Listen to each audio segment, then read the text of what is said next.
Bonjour, Jérémy Schramm, avant-vente WatchGuard France.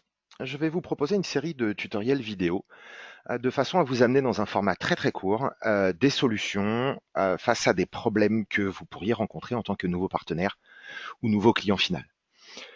Le premier de ces tutos va concerner la Livebox. Lorsque vous avez une fibre optique FTTH avec une Livebox de 3 ou 4, donc qui peuvent ressembler à ça, vous pouvez être confronté à tout un tas de problèmes liés à la Livebox en elle-même. Le premier de ces problèmes concerne en général la DMZ qui a tendance à faire un petit peu ce qu'elle veut. Le second problème étant que souvent, lors de mise à jour, les Livebox peuvent avoir tendance à retourner dans leur config usine, ce qui fait que vous perdez éventuellement votre DMZ. Donc l'idée, ça va être de se débarrasser de la Livebox en elle-même pour n'utiliser que l'ONT. L'ONT, c'est cette espèce de modem, même si ce n'est pas technologiquement un modem à proprement parler, de façon à ce que le WatchGuard soit entièrement autonome sur l'établissement de la connexion Internet. Pour ça, on va donc débrancher la Livebox et utiliser uniquement ce boîtier. Donc là, je vous ai mis une photo d'autres modèles d'ONT, c'est terminaison de réseau optique. Et on va faire partir un câble réseau directement de l'ONT vers le port de notre WatchGuard. De là, on va pouvoir établir une configuration qui est un tout petit peu différente d'ordinaire. Je vais vous montrer.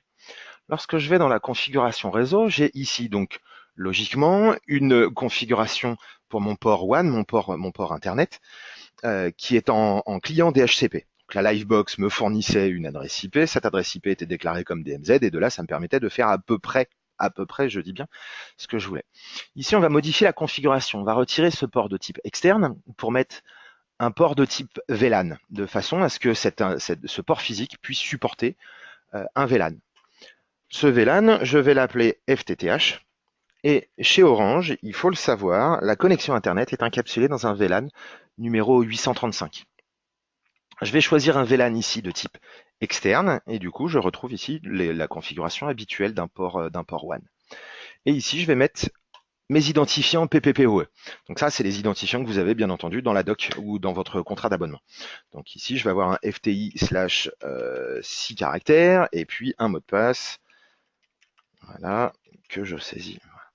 En faisant ça, c'est donc le WatchGuard au travers du VLAN 835 qui va négocier la session PPP et démarrer votre connexion Internet. Donc, en faisant cette configuration qui est toute simple, je charge ma configuration puisque là, elle n'est pas chargée. Et du coup, je vais pouvoir fonctionner sans Livebox. Alors attention, en faisant ça, on perd bien entendu les services de télévision et les services de téléphonie, mais qui sont quand même rarement utilisés en entreprise. Et je ne saurais trop vous recommander que de conserver la Livebox. La Livebox, vous ou votre client l'a louée, mais le service technique d'Orange pourrait vous demander de ressortir cette box de façon à faire certains tests. Je vous recommande vivement de la garder. Voilà, j'espère que ce tuto pourra vous servir, et puis je vous souhaite une bonne journée et à très bientôt pour un autre tuto. Au revoir.